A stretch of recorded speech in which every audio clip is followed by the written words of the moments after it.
Okay, we're live. This is the first live that we're doing with Neosutras on our channel, and I am happy that we're starting that beautiful journey, as there is a lot of information that we want to share with all of you, and would love to also tune in into the active discussions about certain topics. And today, I would love to share what stands behind our concept of healing through movement. With New Sutras, we created this beautiful method that allowed people with no background, no dancing background or yoga background or any other background, to liberate themselves from the stagnant emotions or from the energies that already not serving them anymore. And I'm going to start by explaining how does it work within our body, and how the experiences that already passed through but we're still collecting them, how they affected our life, our health, and our destiny. So if I forgot to take a glass of water, but I will bring it later to show you what I mean. As a human beings, we have this body, and this body we can imagine as a vase or a vessel, and we experience in the world through this body. Uh, and everything that we're feeling, the emotions, the smells, the tastes, everything goes through the body first. And we processing this information every single second. So there is a lot of information that we're collecting through the day. And emotions being given to us to actually is a huge gift, because we are capable of learning so many different things by feeling those emotions. It's like the colors in our, in the backpack of our tools. And we have such a huge plethora of colors that we're using, that we're capable on experiencing. So emotions is a huge gift, but we not being taught to learn how to take it, because emotions can be not just in a pleasurable direction, they can be also quite challenging or frustrating or even hurtful. And there is a lot of myths about covering up these emotions, or shutting them down, or pushing through it, and don't cry. And there is a lot of different things that people created around this subject. And being in this busy times, living in these busy times, we noticed that in the past maybe 5-7 years, with increasing amount of technology, the progress of technology on one side is very good, and another side, because of so many social media channels and the life that transitioned online, we have the huge capacity of information that we are gathering through the day. And we are beings that being created not being mental, we created to be mental and physical. So there is two important components that needs to be balanced: is our mental activity and our physical activity. And right now we're noticing this balance, because we're sitting in our heads, in our thought processes, 90% of the day, if not more. There is a lot of jobs, there is a lot of occupations that connected with the sitting lifestyle. And so this part of our body is overwhelmed. That's why a lot of people lately are saying that we feel overwhelmed, we feel foggy, we feel extensive amount of information, we don't know where we're going, we don't feel our purpose, we don't feel our heart. So the extensive information and the extensive work of our mental part is bringing that heavy state into our being, that another word called depression. There is two most popular illnesses: is depression, and anxiety is goes into the same category, and the cancer. So what is depression means, and you probably heard deep rest. It means you need a deep rest, and usually the deep rest needs either the mental or physical, depending which was overworked, overwhelmed. And the cancer is the illness that actually, meaning that you've been collecting the experiences without letting them go.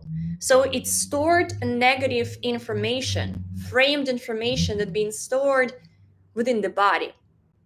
That's how it works.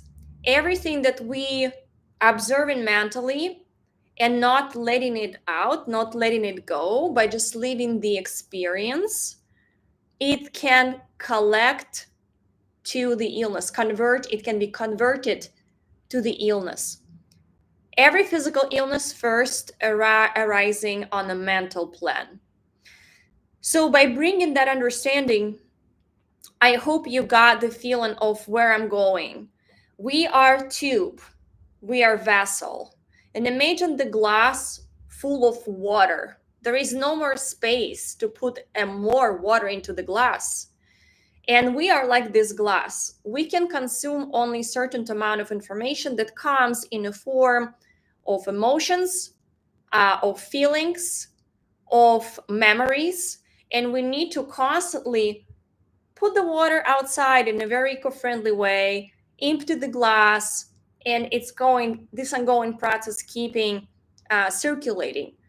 But what's happening right now socially is that we fulfill in the glass and we're trying to pour more and more water in the full glass, and there is no way to do so. So that's the sense of overwhelming activity in our being on a daily basis that people experiencing.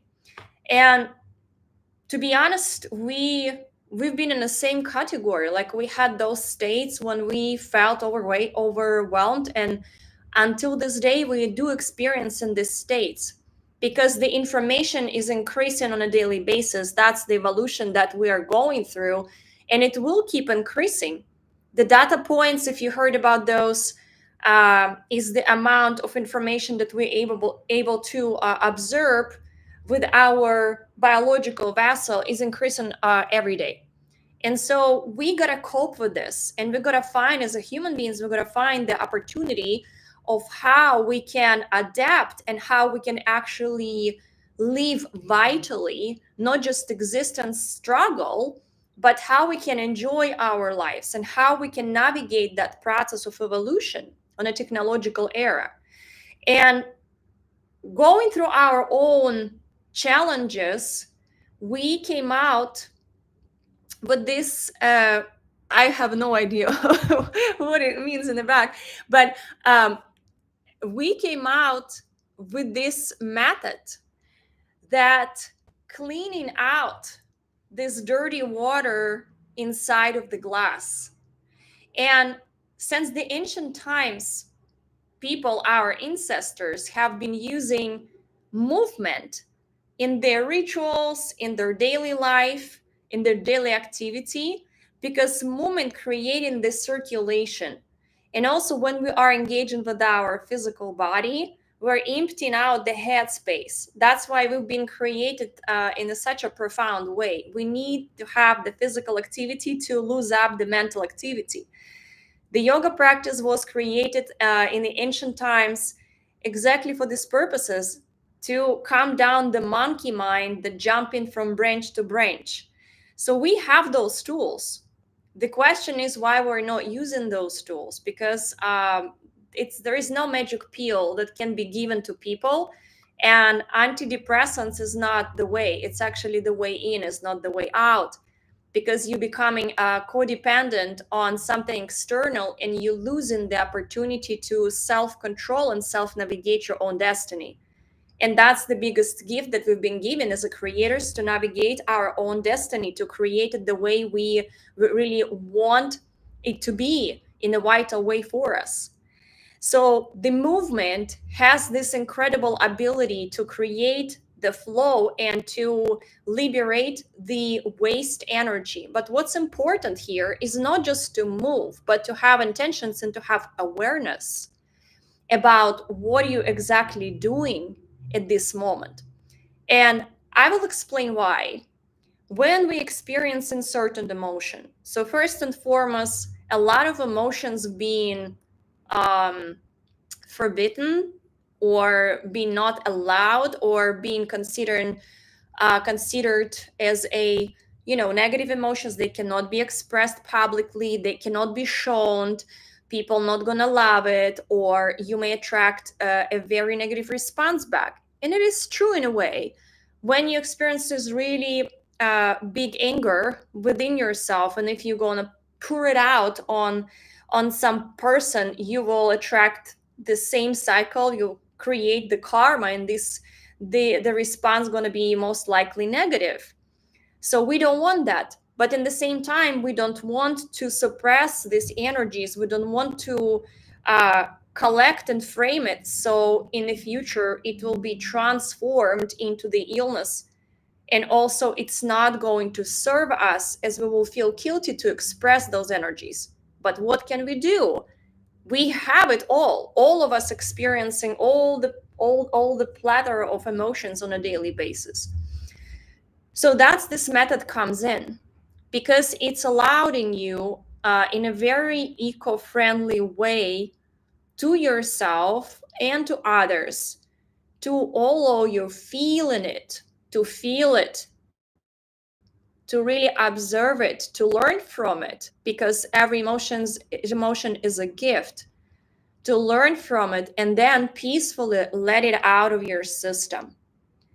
And how this method works, if we will categorize the emotions on different categories, this negative emotion, anger, frustration, jealousy, the positive emotion, love, peace, fluidity, etc., etc., etc. So let's take just one of these emotions. Very popular for all of us is anger. When you feel angry, there is certain moves that can be expressed by the body that carry the same frequency, and that the movement is helping the person to express that energy through the personality of the movement, because movement can be very soft and very flowy and very poetic. And the Tai Chi, for instance, is based on a very smooth and very harmonious balanced movements, right? But there is also very sharp aggressive movements that can be produced by our body that allowed us to express that fiery energy, to put it out there, right? But what's the magic? The magic behind it is that when you do so, you are not polluting the surrounding, and you are not polluting yourself with that expression. And you are allowing yourself without guilt and without self-harm to actually feel it, but then let it out of yourself. And in collective practices, this can be so powerful, because we are becoming vulnerable, and vulnerability is a huge gift that's been given to us. Without vulnerability, we are not capable on feeling things. And feeling things is the most important here, because that's how we are learning. And we're opening up our hearts through that vulnerability of letting others to see our process and being an observer, and in a sense being a part of it. And we also looking at the others, and we understanding that they're going through the same thing, but instead of reacting immediately, experiencing something negative, we collectively helping each other to self-liberate, and we supporting calmly, quietly, we supporting one another. It becomes an art. That's why we call it also the art of movement, because it is art. It is art of expression, and it is art of sharing. And let's say if you would see the some movie or scene in the theater when the dancer is expressing their frustration in a movement, you feel for him, and you feel, and it touches your heart. You don't feel harmed by it. So that's where this method comes from. from the professional stage and from the years of being a professional dancers and yogis, we realized that it saved our life because we both came from the violent families and we had a lot of negativity that we could not express being a little kids, because kids are not allowed, even more they're not allowed to say to answer their parents in an arrogant way. They're not allowed to be rude. They say that it's bad to be rude. So for kids there is no escape. They cannot express that energy, but it's very harmful. That's why a lot of kids just getting sick. um, and if you are a parent and you're watching it, just pay attention on your child. If your child getting sick a lot, if your child frustrated, it means there is no way for this child to express what he or she really feeling. And it's important to validate and to be aware of it and provide the child a space to self-express and truly share what's going on and why they feel such way. Because kids, they're very vulnerable and they're very soft. They hide in stuff. They're like little angels. So for us, it was a way to really ecologically express this anger and this frustration that we had. And I remember myself being on a stage, and uh, the style that I chose back then, it was very aggressive and very sharp, and I was so good in it because it was so much in me that wanted to come out, to be expressed, and I felt so empowered. So another part of it is you truly feel empowered when you do such practice. You feel empowerment. And another beautiful factor that we all want to feel free in our bodies. We're not all choosing to have a profession of dancer, and that's totally fine. But all of us want to feel grace, freedom, mobility, and flexibility and comfort within our bodies, because it's awesome. It's awesome to be in a pain-free body and in a body that is just, flying you around. So you achieving multiple things, doing this method, practicing this method, is you're freeing up your body from complexes and perceptions that it collected. As our body is just a mirror, is representation of our psychology, is representation of what we've been taught or what we've been told. And then if we believe in it and it becomes our belief system, our body is just repeating it by creating a curvy shoulders like this, hiding in here, or overexpanded chest, or extra layers of water. Another word is extra layers of fat. Body becomes bigger. Our body is just a very wise mechanism. So awareness here is truly number one factor in this practice, because otherwise, by just going and dancing in a club, you would say, oh, I just got it out. So not really.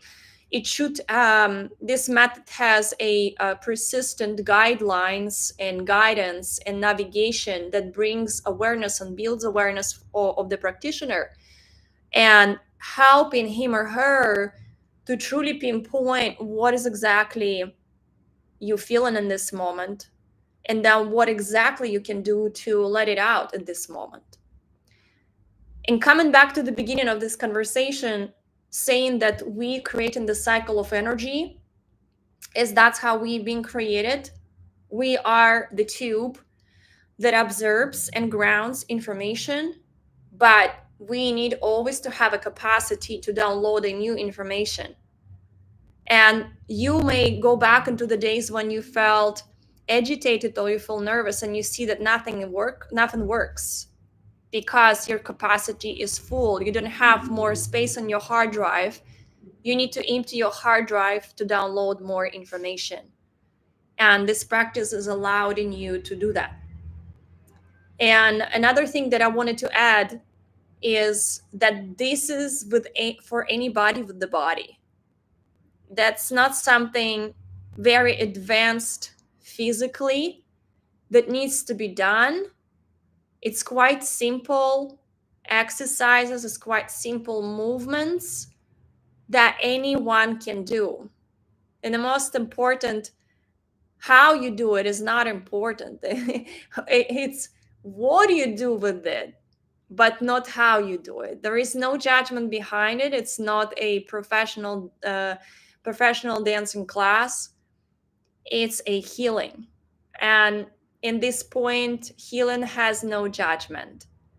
So to come in terms with you, just connecting with yourself and empowering yourself and taking care of yourself, because emotional self-care and physical self-care is these two components that walk in hand to hand. And my belief system, we all should be responsible for it, as nobody can do it better for us than we for ourselves. This is our body, this is our best friend. So I hope that the chapter number 1 about this movement brought some clarity and some excitement, because in the future we will be sharing the courses about this movement, as well as a live events. And if you are going to hear about the places where we will be organized and would love to join, we'll be very happy. And also, if you have any questions about this method or about navigation of your emotions, we are here to provide the knowledge that we're carrying, that we're gathered. It will be our honor and pleasure to do so. And for all the other news and updates, you can always go to the website of Neosutras, is www.neosutras.net, where we have all the latest updates about our courses, about our conscious art and conscious fashion and digital art. So please feel free to tune in into our world, as everything we do is based on building more love, kindness, and awareness on the planet. Thank you so much for being with me. And I will see you in next episode. All of you guys have a wonderful rest of your week.